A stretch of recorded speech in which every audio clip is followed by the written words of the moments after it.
hari depan pokok-pokok ni tak nampak ni. So air semua tu. Ya, ya.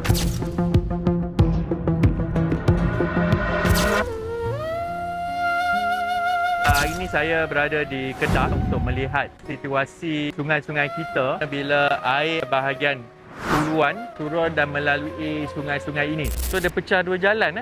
Yang ni dia punya alur limpah lah. Ni kalau alur limpah ni air tinggi sangat. Yang ni pergi ke Penang, ni laluan pergi ke Jitra. Limpahan berlaku lagi. So tak ada overflow lah ni.